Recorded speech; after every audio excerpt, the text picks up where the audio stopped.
इस समय वीर भूमि राजस्थान में है हम। भारतीय इतिहास में जितनी भी बड़ी क्रांतियां हैं उनमें राजस्थान महाराष्ट्र का विशेष योगदान है।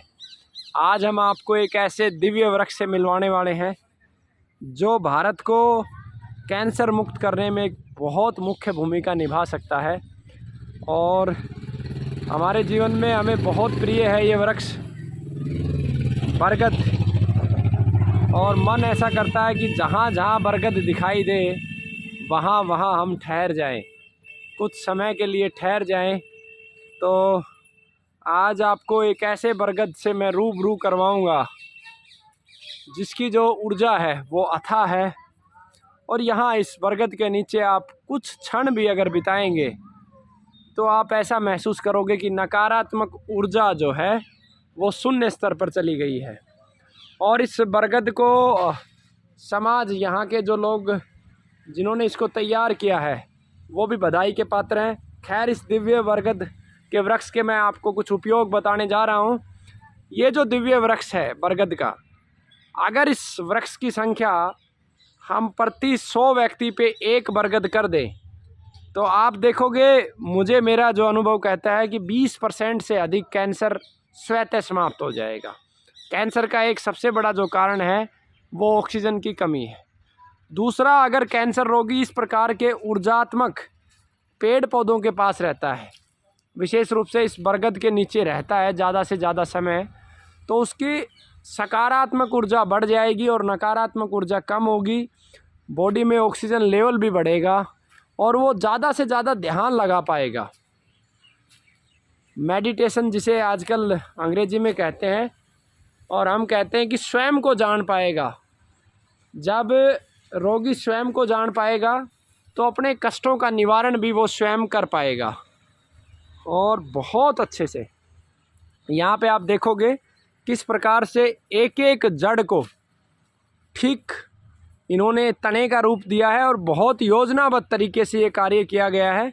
शायद कोई महान व्यक्ति रहे होंगे, उनकी विचारधारा रही होगी जिन्होंने इस बरगद के ऊपर कार्य किया है। और इसी के पैरेलल जो दूसरा बरगद है उस बरगद को भी उसी प्रकार से इन्होंने तैयार किया है। तो कोई संत महात्मा रहे होंगे निश्चित रूप से, जिनकी ये विचारधारा रही होगी, जिन्होंने ये दिव्य वृक्ष तैयार किया। ये देखिए, ये सीमेंट के माध्यम से बरगद को जब हम विस्तार रूप देते हैं, बरगद की जब ऊर्जा बढ़ानी हो तो ये जो जड़ें हैं इनको आप नीचे जोड़ दो। ये सीमेंट के माध्यम से मिट्टी का भर के इन्होंने नीचे जोड़ दिया। प्लास्टिक का पाइप से भी हम इसे जोड़ सकते हैं और बहुत सारी विधाओं से जोड़ सकते हैं। तो बरगद ना केवल कैंसर के बाद जो भारत में जो सबसे बड़ी महामारी आएगी वो महामारी होगी संतान उत्पन्न करने की क्षमता।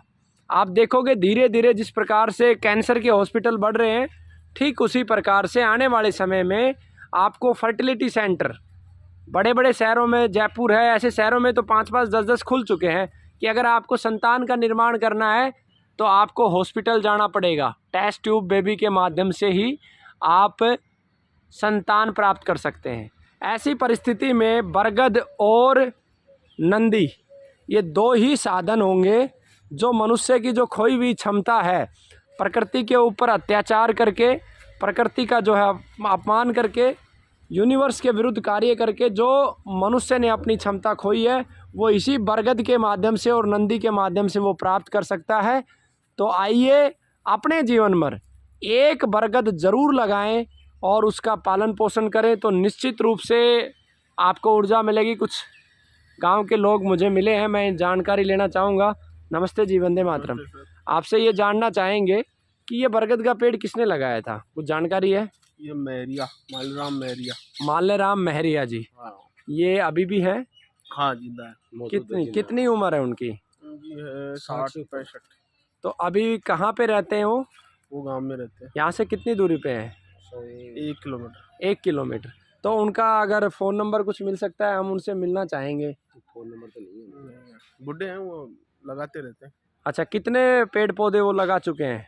उन्होंने लगा दी तो 7-8। ये जो सीमेंट का जो किया हुआ है, ये उन्हीं का किया हुआ है क्या? उन्हीं का किया हुआ है। ये उनका भी किया हुआ है, गांव वाले भी कर देते हैं। जैसे मैं आ गया तो ये नीचे आ रही है तो कोई टूटा हुआ मिल गया मेरे को, तो वो लगा दिया।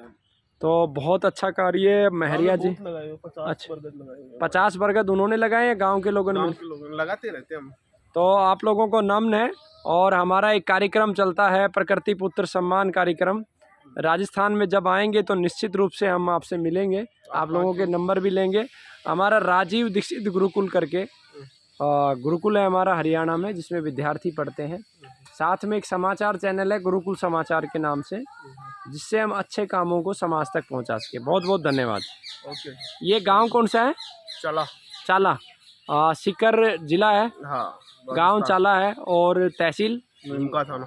तहसील नीम का थाना। नीम के थाना से कितने दूर है ये? 15 किलोमीटर। नीम के थाना से 15 किलोमीटर दूर जब आप खाटू श्याम के मार्ग पे जाते हैं तो उसी रास्ते पे ये दिव्य स्थान है और बहुत ऊर्जा वाला स्थान है। जिन लोगों को ध्यान साधना करनी हो तो इस बरगद के नीचे ज़रूर करें, तो आपको अच्छा लाभ मिलेगा।